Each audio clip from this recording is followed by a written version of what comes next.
Fire and ice, a culinary adventure. Iceland, land of fire and ice. It's a place of stark beauty where glaciers kiss volcanoes, where the earth breathes, groans, and occasionally throws a tantrum. I'm here for the food, but not the kind you find in Michelin-starred restaurants. I'm after something primal, something connected to the very soul of this island. I'm talking about geothermal cooking. Imagine this. The air is crisp, laced with the faint scent of sulfur. Steam rises from the ground, a ghostly apparition against the volcanic rock. This isn't some post-apocalyptic nightmare. This is where Icelanders have been cooking for centuries, harnessing the Earth's heat to create dishes that are as unique as this landscape. We're headed to a small village, nestled at the foot of a dormant volcano. It's here I'll meet a man named Eric, a man who learned to cook the way his ancestors did, over the fiery breath of the earth. He's the guardian of ancient recipes, a culinary historian with calloused hands and a twinkle in his eye. I can already tell this is going to be one hell of a ride. Eric's home is modest, built from the same volcanic rock that surrounds us.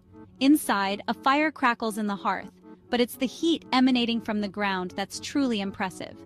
Eric greets me with a firm handshake and a warm smile. His face is weathered, etched with the stories of a life lived close to the land.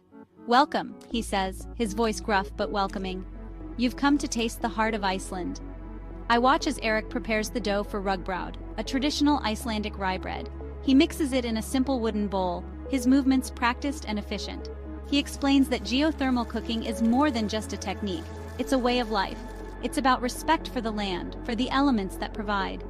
Eric tells me stories of his childhood, of helping his grandmother bake bread in a pit dug into the earth. The bread would cook slowly, absorbing the heat of the earth, emerging hours later with a dense, earthy flavor. It's a taste, he says, that you can't replicate in a conventional oven. And I believe him. The bread dough is ready. It's time to bake. We step outside, the cool air a stark contrast to the heat radiating from the ground. Eric leads me to a small wooden shed. Inside, a metal pot sits nestled in a shallow pit. This, he explains, is where the magic happens. He carefully lowers the pot of dough into the geothermal vent, the steam billowing up around it. A large stone is placed over the opening, sealing in the heat. The bread will cook slowly, for hours, absorbing the unique flavors of the earth. It's a waiting game now, a test of patience and anticipation. While the bread bakes, Eric prepares the lamb. He shows me how to select the right cuts, how to season it simply with salt and pepper. The lamb, he explains, will be cooked on volcanic rocks heated in the geothermal vent. It's a technique that dates back centuries, a testament to the ingenuity of the Icelandic people. The rocks are ready. Eric carefully removes them from the vent, their surfaces glowing with intense heat.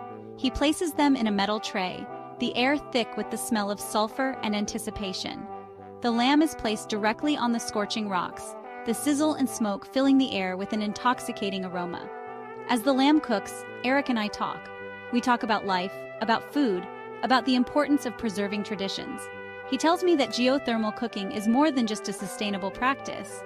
It's a way of connecting with the past, of honoring the legacy of his ancestors. The lamb is done. It's tender, juicy, and infused with the unique flavor of the volcanic rocks. We eat outside under the open sky, the bread and lamb a testament to the bounty of the earth. The flavors are unlike anything I've ever tasted, primal, earthy, unforgettable.